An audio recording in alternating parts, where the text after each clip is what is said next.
बदलते दौर और बढ़ती महंगाई में जीवन जीने के लिए ये जरूरी है कि घर का हर वह सदस्य आर्थिक रूप से आत्मनिर्भर बने जो शारीरिक रूप से सक्षम है। ऐसा इसलिए भी जरूरी है कि जब आप फाइनेंशियली इंडिपेंडेंट होते हैं तो आप अपने लिए बेहतर जीवन का चुनाव आसानी से कर पाते हैं। महिलाओं के लिए भी यही नियम लागू होते हैं। उत्तर प्रदेश ने महिलाओं को रोजगार देने के मामले में बड़ी छलांग लगाई है। पीरियोडिक लेबर फोर्स सर्वे की रिपोर्ट के अनुसार महिलाओं को यूपी के अलग अलग क्षेत्रों में रोजगार हासिल हुआ है, जिससे उनकी आय में 18% बढ़ोतरी दर्ज की गई है। तो चलिए शुरुआत करते हैं कार्यक्रम की और जानते हैं कि पीरियोडिक लेबर फोर्स सर्वे की रिपोर्ट क्या कहती है। पिछले कुछ सालों की तुलना में यूपी में बेरोजगारी दर में क्या बदलाव हुए, क्या कहते हैं आंकड़े और सरकार की कौन सी योजनाएं इस बदलाव में महत्वपूर्ण भूमिका में नजर आई हैं। सबसे पहले समझते हैं कि पीरियोडिक लेबर फोर्स सर्वे क्या होता है। पीरियोडिक लेबर फोर्स सर्वे, जिसे आम भाषा में आवधिक श्रम बल सर्वेक्षण कहा जाता है, एक ऐसा सर्वेक्षण है जो भारतीय श्रम बाजार के बारे में जानकारी संकलित करता है। ये सर्वेक्षण भारतीय अर्थव्यवस्था, रोजगार, श्रम शर्तें और अन्य श्रम संबंधित मुद्दों के बारे में जानकारी प्रदान करने के लिए कार्यरत है। ये भारतीय अर्थव्यवस्था में रोजगार के स्तर, उपभोक्ता खर्च, किसानों की आय और अन्य अर्थव्यवस्था संबंधी तथ्यों को मापता है। इस सर्वेक्षण के माध्यम से सरकार और नीति निर्माताओं को आधिकारिक और विश्वसनीय डेटा प्राप्त करने में मदद मिलती है, जो उन्हें नीतियों को संशोधित और सुधार करने की आवश्यकता को दर्शाता है। जैसे उत्तर प्रदेश में पिछले एक साल में महिलाओं की आर्थिक स्थिति में अप्रत्याशित सुधार देखने को मिला है। केंद्र सरकार के राष्ट्रीय पीरियोडिक लेबर फोर्स सर्वे में जारी हुए आंकड़ों के अनुसार बीते वर्ष जुलाई से सितंबर के बीच यूपी में ग्रामीण महिलाओं की आय जहां 8,936 रुपए थी, जो अप्रैल 2023 से जून 2023 के बीच बढ़कर 20,000 से ज्यादा हो गई है।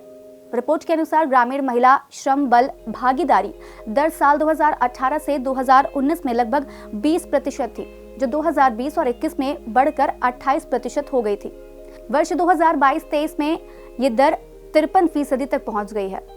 इस बीच ग्रामीण पुरुषों की आय 15,000 से बढ़कर 19,000 हो गई।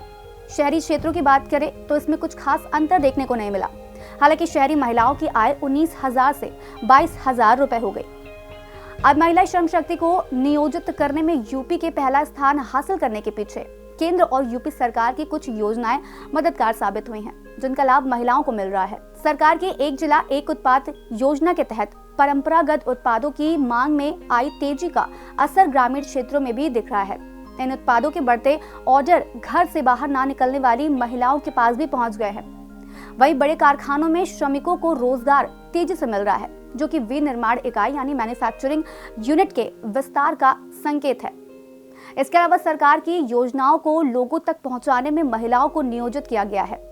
57,000 से ज्यादा ग्राम पंचायतों में बीसी सखी की नियुक्ति की गई, तो वहीं यूपी में 1.5 लाख से अधिक महिलाओं को अलग अलग विभागों में सरकारी नौकरी से जोड़ा गया। अब क्या कहती है रिपोर्ट, ये भी देख लेते हैं।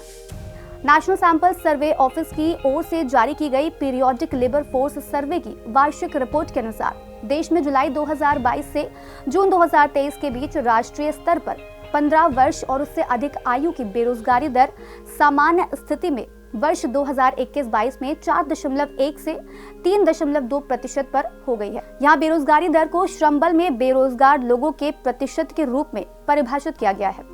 चलते चलते आपको ये भी बता दें कि आवधिक श्रम बल सर्वेक्षण की शुरुआत साल 2017 में नेशनल सैंपल सर्वे ऑर्गेनाइजेशन द्वारा की गई थी। सर्वे में पाया गया कि ग्रामीण क्षेत्रों में साल 2017-18 में बेरोजगारी दर 5.3% से घटकर 2022-23 में 2.4% हो गई। शहरी क्षेत्रों के लिए ये 7.7% से घटकर 5.4% हो गई है। तो बस आज कार्यक्रम में इतना ही। जल्द फिर हाजिर होंगे कुछ नई खबरों के साथ। तब तक के लिए आप देखते रहें और करते रहें बातें यूपी की।